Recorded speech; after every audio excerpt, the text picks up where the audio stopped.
Bonjour à tous, on se retrouve aujourd'hui pour une recette de chou fermenté, spécialité coréenne, le kimchi.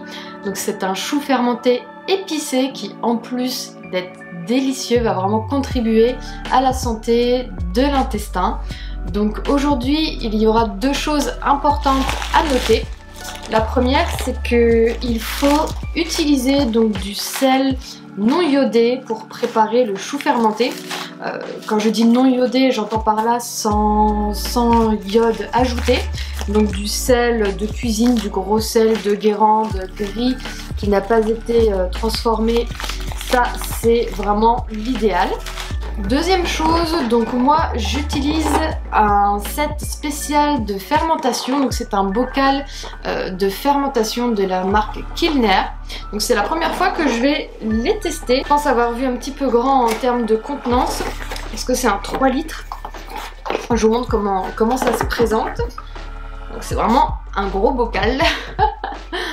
Donc c'est comme ceci et c'est assez intéressant parce qu'on a une petite valve ici juste en haut qui va permettre en fait de dégazer l'excédent de gaz lié à la fermentation et de maintenir vraiment les conditions idéales pour qu'il n'y ait pas de problème de moisissure dans le bocal. Et donc ce qui est assez sympa, c'est qu'avec ce bocal on a aussi un petit set avec donc la valve comme ceci pour le dégazage, et puis on a des petits pois en porcelaine qui vont permettre en fait de maintenir le chou immergé dans le liquide, ce qui est quelque chose de primordial si vous voulez éviter le développement de bactéries et que la fermentation se fasse. Donc on a des petits pois comme ceci en porcelaine. On a deux petits pois qui rentrent pile poil dans le pot. Vous pouvez tout à fait réaliser du kimchi sans ce set avec tout simplement un mason jar que vous allez venir remplir, presser le chou dans le fond et puis vous pouvez faire un pois, j'ai envie de vous dire, un petit peu artisanal. Hein.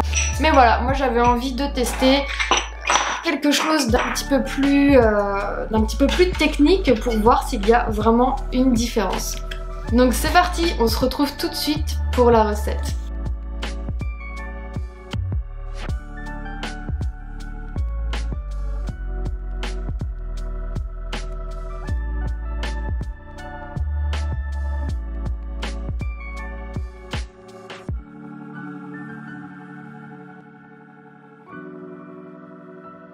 Une fois les ingrédients réunis, on peut démarrer la recette en coupant le chou chinois en deux dans la longueur afin d'avoir deux moitiés égales. Puis on coupe chaque moitié à nouveau en deux, puis en carré de 2 à 3 cm environ de longueur. Vous pouvez placer le chou ainsi découpé dans un grand saladier.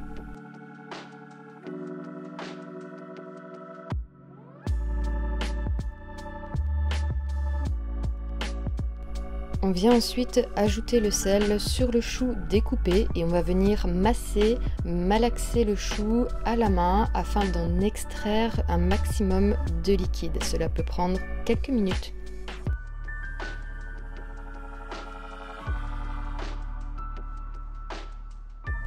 Une fois que la quantité de liquide extrait vous semble suffisante, on va venir ajouter les 120 ml d'eau et on va laisser reposer le chou couvert à l'aide d'un torchon entre 2 heures et 6 heures, 2 heures étant le minimum.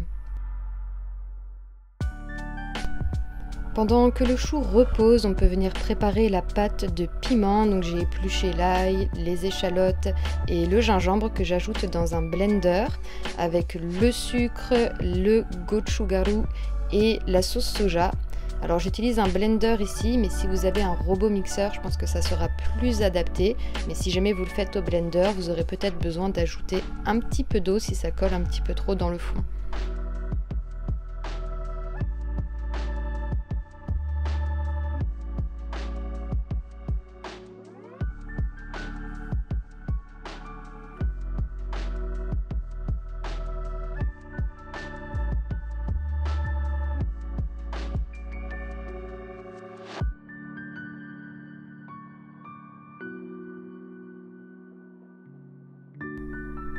Après 3 heures de pause, donc je vais chercher le chou que je vais venir rincer à l'eau claire. Alors prenez le temps vraiment de bien le rincer à l'eau courante. Il est normal qu'à la fin on ait encore un petit goût salé, mais voilà, ça peut prendre quelques minutes à bien le rincer. Je vais ensuite venir prendre les oignons nouveaux que je vais découper en tronçons de 1 à 2 cm et je vais pouvoir tout mélanger ensemble avec la pâte épicée.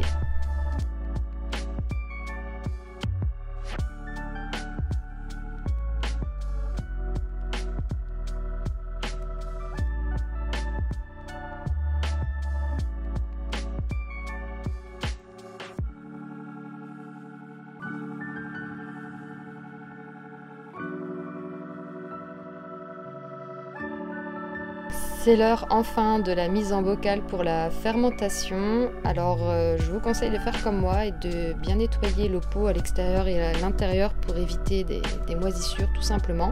Et j'enfile ensuite un gant pour protéger ma main du mélange pimenté qui peut brûler un petit peu la peau. Et on va vraiment presser le chou dans le fond pour vraiment faire remonter un petit peu le liquide.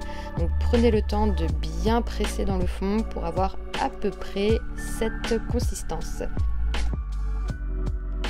Je nettoie de nouveau un petit peu l'intérieur du bocal avec un tissu ou un mouchoir en papier et je vais pouvoir venir placer les 2 petits pois en porcelaine par-dessus le chou et fermer le bocal bien hermétiquement et ensuite placer la valve.